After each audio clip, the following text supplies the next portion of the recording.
Let us bring in Fox News contributor Joe Concha. Joe, quick correction. I said less than 6 hours from now. It does appear that Trump is going to delay that by 2 hours, so it could be 1 o'clock as opposed to 11 o'clock when he does his thing. But regardless, once he does get there, we're hearing no TV, only photos. As a media guy, what's your reaction to that? Well, we won't get the full OJ, right? We got OJ yesterday with the plane, and we got it with the overheads of the whole motorcade coming in. But here you have the Trump team. You see the uphill battle that they're facing. They didn't want any cameras whatsoever. And when you're going against a radical district attorney in a city like New York, as blue as it is, of course that request is going to be rejected. But I wonder here if Alvin Bragg, if his goal is to win this case or simply to embarrass the president in this situation and currently a presidential candidate, because Alvin Bragg wins here either way. If he loses, then at least he's the guy who tried to take down Trump through this indictment, and he gets a gold star for it. And if he wins, stock up on the ticker tape down to the Canyon of Heroes in the blue city here like New York. Gosh, I would have to disagree, though, because I feel like in this case, Trump comes out on top because you're still, like, everyone's talking about him, you know, and in that sense. But what did you make of Todd Blanche, him bringing him onto the team? This is a guy who could get cases dismissed, as we've seen in the past as far as his record. But you're exactly right about Trump. His numbers have only gone up as this has gone on. Over $5 million, right? Yeah, in the end. I'm just saying that Bragg here doesn't see a downside for what he's doing. From his standpoint. From his standpoint, because you listen to Jonathan Turley and Andy McCarthy, and every respected legal analyst says that this case is so weak. It's the reason why the feds didn't pursue it. Why is Alvin Bragg doing this? Because he promised he would. And also, I'll answer your Blanche question in a second. The thought process has to be, we obviously go all out to win in this court at this level. Yeah. But you also want the top minds who are playing that chess game looking ahead in the appellate process, because you don't really know what's going to happen in this court. This is a trial court, like you keep saying, in a very, very blue district.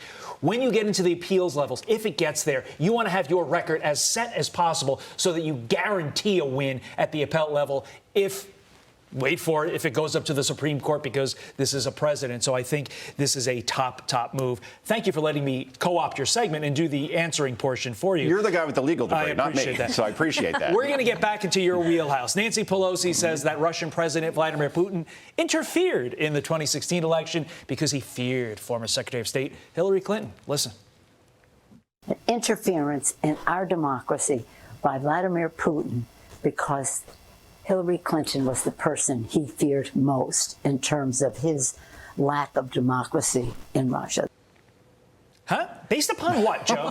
What you talking about? It is this kind of reckless and stupid rhetoric from the former House Speaker that leads to this following result. YouGov does a poll in 2018, and they find that more than 2/3 of Democratic voters believe the Russians not only interfered in our election, but actually hacked voting machines and changed vote totals.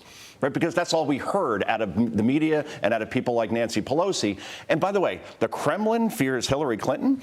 Can we remember the reset button while she was Secretary of State with Russia? I have a feeling they didn't fear her very much. But again, this is the same Nancy Pelosi who said that Donald Trump now has a chance to prove his innocence in court, which at last check, wait, again, you're the guy with the law degree. It's guilty until proven innocent. At least it was until recent regimes took over. It seems to be a little bit opposite. But the black letter of the law says you're right, Joe. Thank you.